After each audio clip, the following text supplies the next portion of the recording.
what's going on YouTube? It's your boy Mikey Will here. If you guys haven't already taken the chance to subscribe, make sure you subscribe.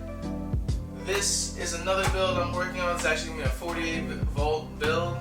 Same company, Electron company. They just have a new upgraded setup, but we're not talking about this today.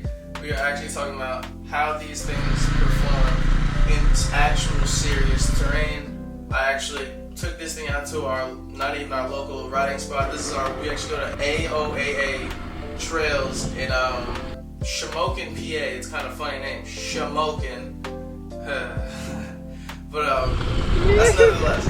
Yeah, these things definitely proved me, my friends, anyone I could really think of wrong. I didn't believe these things could actually go up really gnarly hill climbs, rocks, everything in between.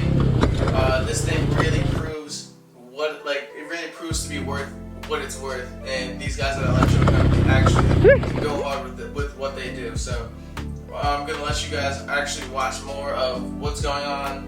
I'm gonna tell you some pros and cons of what's going on, and let's get right into it. Continuing from before, as you guys can see, it's really like kind of rocky, kind of dusty kind of terrain.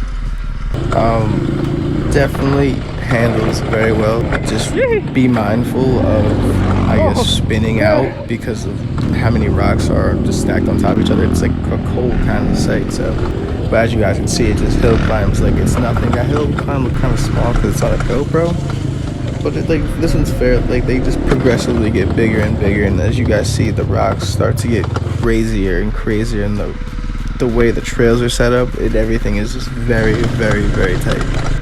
So and like you guys see, there's humongous water puddles. I mean, you can get it wet, but I wouldn't just straight up submerge it because you might fall in. This thing, you're shorted out. Everything that you just worked for could just get thrown away in some dirty cold water or just any water in general. So I would avoid going into like deep water, but you can go do some puddles. It's nothing crazy, but yeah, you're gonna be squirrely half the time. You gotta push this thing up rocks sometimes because the suspension is so bad. That's the only really big negative thing. The suspension is so bad, but everything else you really can't hate on. I'm really going through some of these crazy technical, not really turns, but technical trails, and speeding a straight up KTM 525. Especially when you watch me rip down this little section, he thinks he's gonna catch up to me instantly. I don't have any engine braking, so I'm just going. That's the one thing about electric.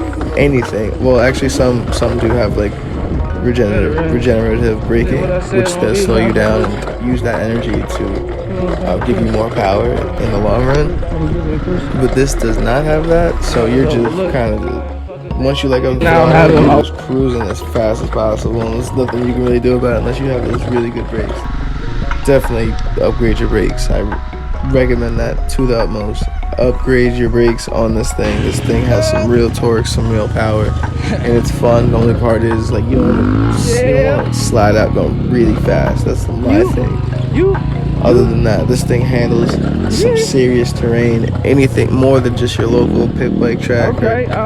More than just your local little behind your house kind of trail. This thing performs. I'm going to say this again. This thing performs.